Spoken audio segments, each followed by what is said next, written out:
A good action survival film involving somebody getting trapped in a life or death situation can certainly get your heart pumping. But at least you get to escape that stressful movie world once it's over. Unfortunately, that's not always the case for everyone, as once in a while, terrifying tales of people getting hopelessly stuck in tight, deadly spots occur in real life. From people getting trapped below a slab of ice in a freezing Alaskan river, to the man who spent 60 hours stuck at the bottom of the sea with his oxygen rapidly running out, here are some of the most claustrophobic true stories you'll ever hear.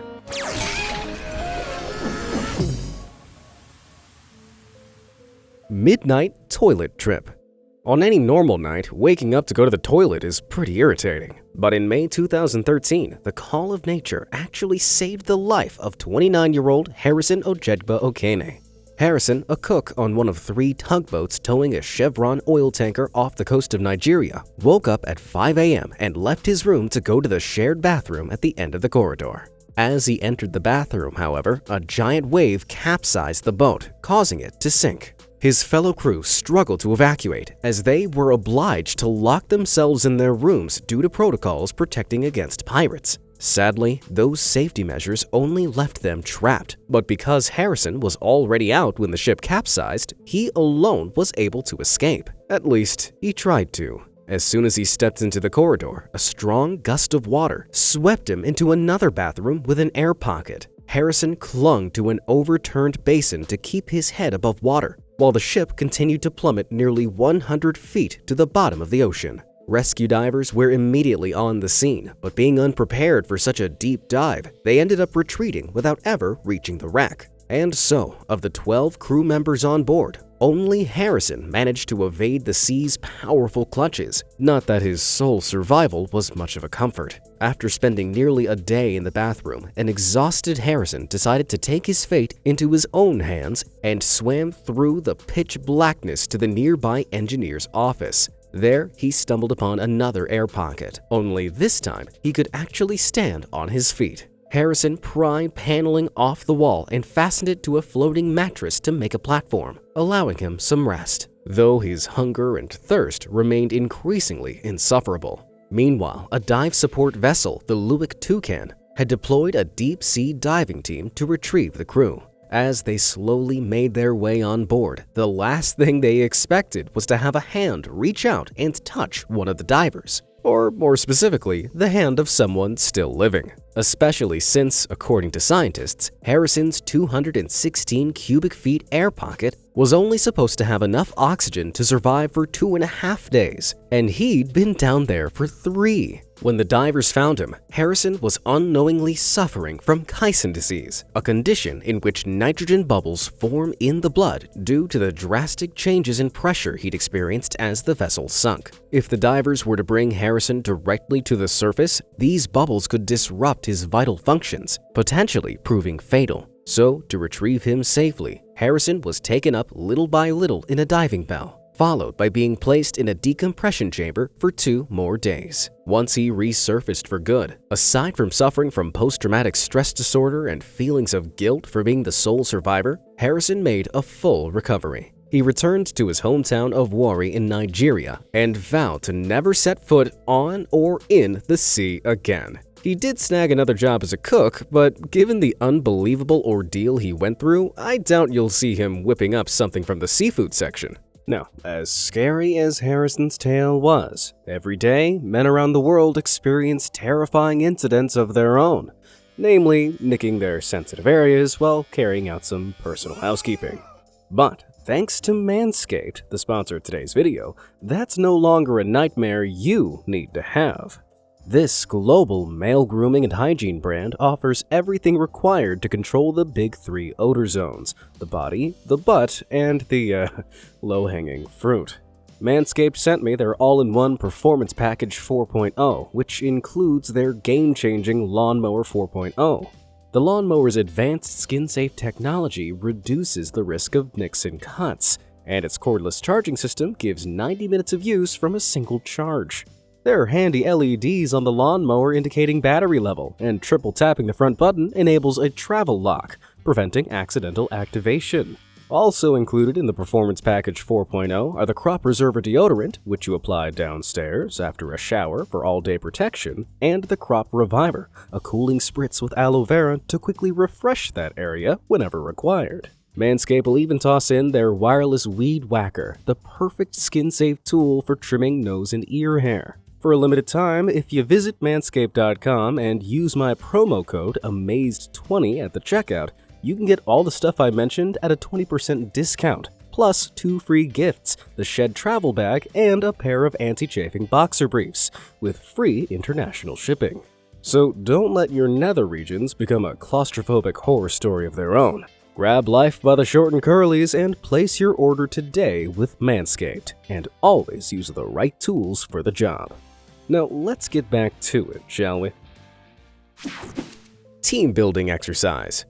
One day in June 2018, a young soccer team called the Wild Boars from a rural village in the Mae Sai district of Thailand ended practice with a wholesome tradition. They ventured to the nearby Tham Luang Cave, where new members traditionally journeyed to write their names on a wall inside. The 12 boys, together with their assistant coach, ventured in, brimming with excitement. Little did they know, however, that their innocent trip would soon take an unbelievably horrific turn. When evening came and none of the wild boars had returned home, their families headed straight for the cave. As soon as the families saw the team's bikes by the entrance, they raised alarm with the authorities, and rightly so. Deep inside the cave, the wild boars had run into some trouble. A sudden downpour of monsoon rain had caused a flash flood, and the entire cave was rapidly filling up.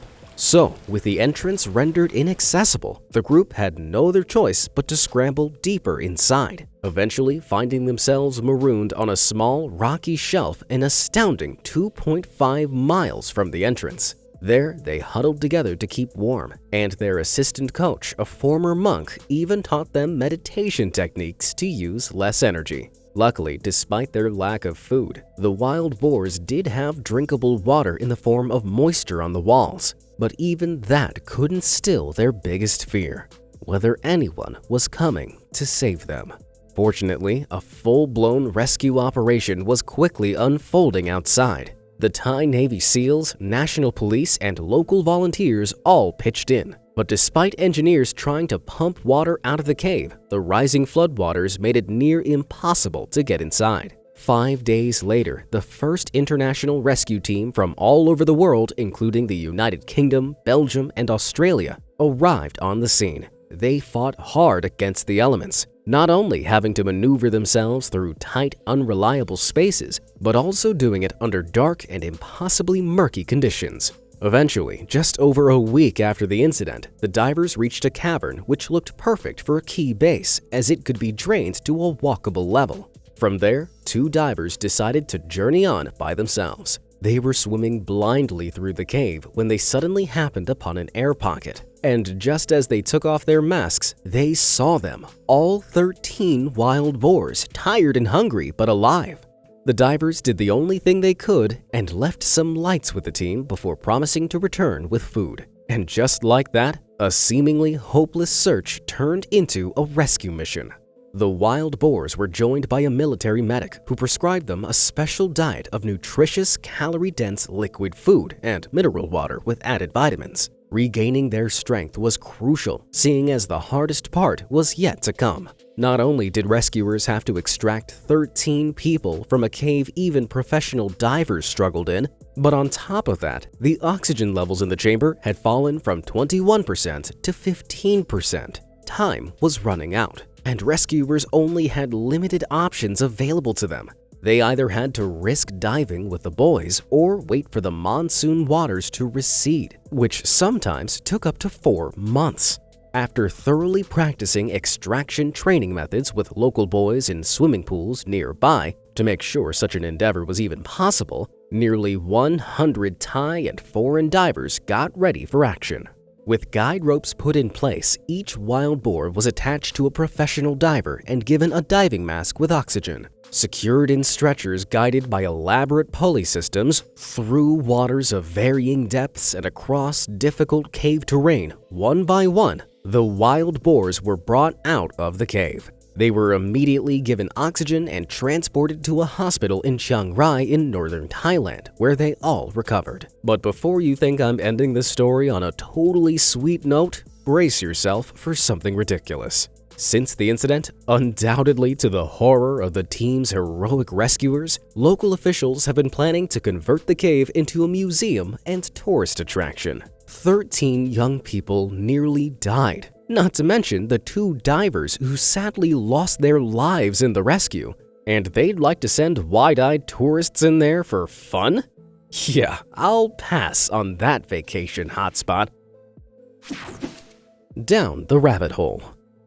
On the morning of October 14, 1987, 18-month-old Jessica McClure was running around her aunt's backyard in Midland, Texas, when she was suddenly plunged into unthinkable terror. Jessica and her 4 friends were being supervised by Jessica's mother, Sissy, when Sissy briefly went inside to take a phone call and Jessica took a tumble. Not onto the ground like a normal toddler, no, but straight down an 8-inch wide, 22 feet deep well. No one knows exactly how it happened, seeing as Jessica's aunt had covered the opening with a large rock. But there Jessica was, lodged in the well at a narrow point halfway to the bottom. As Sissy returned to the scene, her heart sank. There was nothing she could do except call for help and watch on in despair as rescuers spent the next 58 hours working fervently to free her toddler. To keep the subterranean child alive, rescue teams installed heaters to blow warm air down the freezing cold well and lowered a microphone to monitor Jessica's breathing.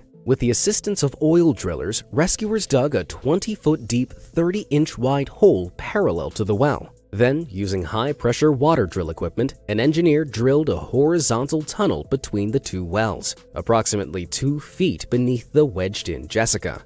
Thankfully, she was successfully freed shortly thereafter and thoroughly examined. In the aftermath, Jessica unfortunately lost one of her toes due to complications from a loss of circulation. But aside from that, she made a full recovery. In fact, Jessica had no memory of being trapped in the well, and only found out when she was 5 years old and saw herself on the TV show Rescue 911. I bet her parents had some serious explaining to do that night. Either way, it's probably for the best she doesn't remember, seeing as being wedged in an insanely claustrophobic spot, not knowing what's lurking in the pitch black below you is about as nightmarish as it gets. Trip of a lifetime. In June 2003, 38-year-old Blake Stanfield surprised his father, Neil, with a rafting trip for his 65th birthday. The pair had always been close, and a trip down Koyukuk River in Alaska had forever been on their bucket list. So, on Friday, the 6th of June, they were dropped off at the northern fork of the Koyukuk, the starting point for their week-long 90-mile journey to the town of Bettles. Blake and Neil planned to take their time, hike the rugged terrain, and relax around campfires. Only, things didn't turn out quite so idyllic. A few hours after setting off in their cataract, the men noticed sheets of ice clinging to both sides of the river. They didn't pay much attention to it, seeing as when they'd flown upriver to the drop zone earlier, nothing major had appeared to be blocking their path downstream. It was only when they rounded a bend and saw a river-wide shelf of ice obstructing their path that Blake and his father started to panic. They tried to paddle upstream, but the current was too strong. In an instant, the boat slammed into the ice and flipped. The pair were pulled under the rock-hard slab, with ice scraping at their skin and only a thin layer of air offering quick breaths. At one point, they popped into an opening before the river dragged them under another slab, this time without any air pockets. At this point, Blake's lungs were absolutely bursting. He couldn't see his father and couldn't do anything to help. He thought they were about to die. But then, the ice suddenly cleared. Instinctively, Blake swam to the nearest bank. He ran down the shoreline after his father, who had latched onto a block of ice, and eventually managed to help him ashore with a branch. Bruised and shivering, all the men had left of their supplies were a lighter, a knife, 2 life vests, whistles, a map, and 1 pair of waders. With the rest of their gear long gone downstream, they trekked down the river until they found a dry gully with a fallen tree across it. The perfect skeleton for a shelter. Even with this rudimentary base though, with 6 days left before the bush pilot expected them in Bettles, Blake began to grapple with the fact that they probably wouldn't make it. At 65, Neil was weak and hypothermic and was struggling to walk. Blake didn't want to leave his father, but at 10:30 the next morning, he set out to find help.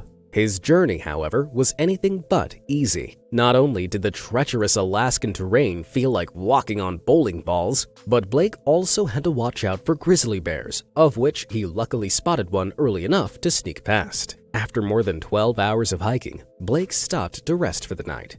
Little did he know, however, Neil was having problems of his own. In the middle of the night, the unfortunate elder woke up to find the rudimentary campfire he'd established had somehow set his shelter on fire. Being unable to stop it, he had to helplessly watch on as the entire thing turned to ash. Luckily, where one of the men suffered, the other gradually trudged toward success. When morning came, Blake reached an elevated region in the river. He could hear passing planes, but despite lighting a fire, no one noticed him. The men ended up spending 5 days apart without food or supplies until, finally, a bush pilot spotted their raft on a bank and lowered his plane to check it out. Blake, fortunately being in the same area, started waving his life vest, and at long last the pilot saw him. With nowhere to land, all the pilot could do was drop Blake some food and a radio before heading in Blake's father's direction, where he was thankfully still alive.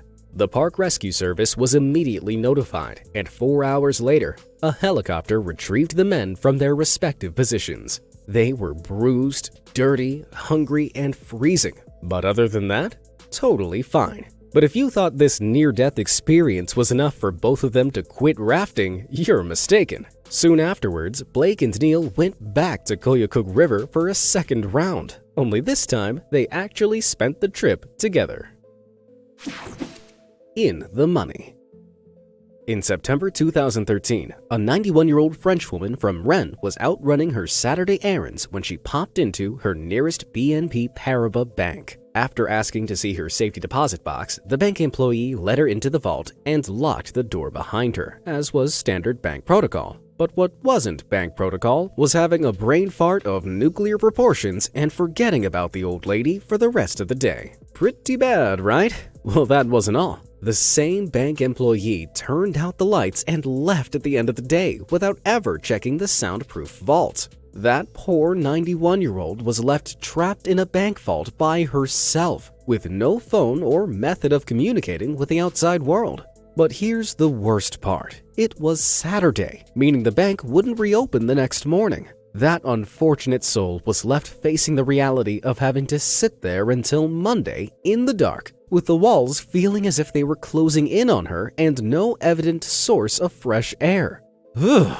Thankfully, the lady's son became worried when he didn't hear from her that Saturday evening and ended up calling the police. After retracing the lady's steps and visiting all her favorite hotspots, they eventually wound up at the bank. But that alone didn't achieve much. Despite making several frantic calls, the bank manager only arrived at 10 a.m. on the Sunday morning. Luckily, aside from some dehydration, the old lady was in tip-top shape. Although I doubt the same could be said about the bank employee after his manager was finished with him.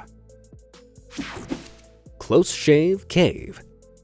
In April 2017, geology teacher Xisco Gracia slipped into the sparkling waters of Mallorca for a dive. He and his diving buddy, Guillaume Mascaró, wanted to explore Sa Piqueta, a cave located along Mallorca's eastern coast, with numerous submerged chambers stretching out from its entrance, perfect for cave diving. They swam for nearly an hour underwater, delving almost a kilometer deep into the stalactite-ridden labyrinth. At this point, while Xisco was collecting rock samples, Guillaume ventured off to chart an even deeper chamber. All went well until the time came for them to surface and a horrifying realization dawned upon them. Their guideline, a nylon wire, had broken and they couldn't find it anywhere. To make matters worse, their oxygen tanks were almost empty. Luckily, Shishko recalled hearing about an air pocket in a chamber nearby. He led Guillaume to it, and there they quickly planned an exit route on their map. Unfortunately, they only had enough oxygen left for one of them to make it out. So, Shishko told Guillaume to go. Once he was alone, Shishko removed most of his equipment and explored the chamber. He quickly realized the water at the surface was drinkable and also found a large flat rock he could pull himself onto. While things initially seemed promising, after 7 or 8 hours of waiting, he grew concerned. Was Guillaume dead? Did anyone know he was down there? Even though he kept himself calm, the oxygen in his air pocket was rapidly depleting, and Shishko soon fell prey to the effects of breathing in high levels of carbon dioxide. Aside from having a headache and being unable to sleep, Shishko was becoming delirious. He constantly thought he was seeing lights surfacing nearby, but every time he blinked, they were gone. Eventually, Shishko heard a noise above him. It sounded like tanks being filled with air, and for a moment, he thought his struggles were over. But then the noises stopped, and he realized it was just another hallucination. With hopelessness and asphyxiation washing over him equally, Shishko almost didn't hear when another noise echoed nearby. And it wasn't just a hallucination this time. A diver emerged from the water, and Sisko embraced him in unspeakable relief. As it turned out, the noises he'd heard weren't hallucinations, but were in fact rescuers' failed attempts to drill through the top of the cavern to supply him with food and water. When Shishko finally emerged from the cave complex, he was shocked to hear that he'd spent almost 60 hours in the chamber. As dire as that sounds though, neither Shishko nor Guillaume have since turned their backs on diving. In fact, just a month after the incident, Shishko went back to the chamber. In his eyes, he had already conquered it, and there was nothing more it could do to bring him down. Would you feel the same way after a near-death incident? Let me know in the comments.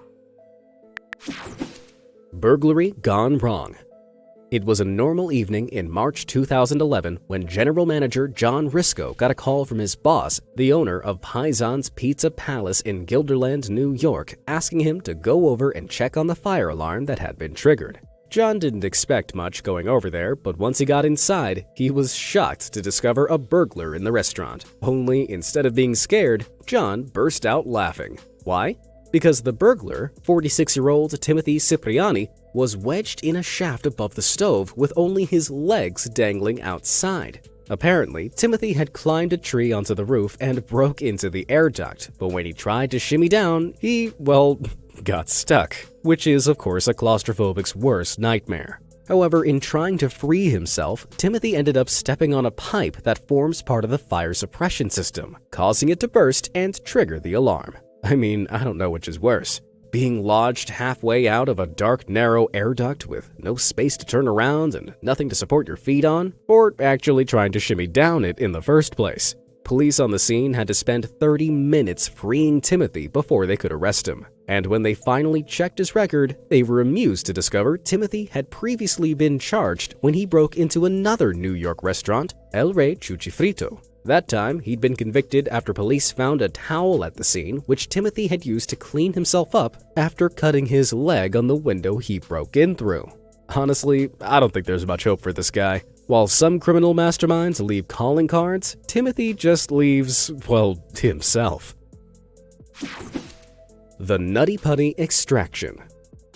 Over Thanksgiving in 2009, 26-year-old John Edward Jones, a medical student and experienced spelunker, in other words, a person who explores caves as a hobby, decided to go spelunking with a group of friends in Utah County, Utah. On November 24th, the group ventured into the Nutty Putty Cave, a popular spelunking spot known for its incredible twists and turns. John decided to try and find the appropriately named birth canal, a formation known for being outrageously narrow. Unfortunately, though John had squeezed himself down that tunnel when he was younger, he failed to realize the one he chose this time was actually a different, narrower tunnel. It all started off promising, with John wiggling forward using his hips, stomach, and fingers, but soon he realized he was stuck upside down and without any room to turn around or go back. Honestly, it sounds like a scenario from Ted the Caver, a creepy story series written and shared online in the early 2000s by a spelunker by the name of Ted, who frequently shared pics of himself posing in utterly claustrophobic positions to match his even more horrifying tales.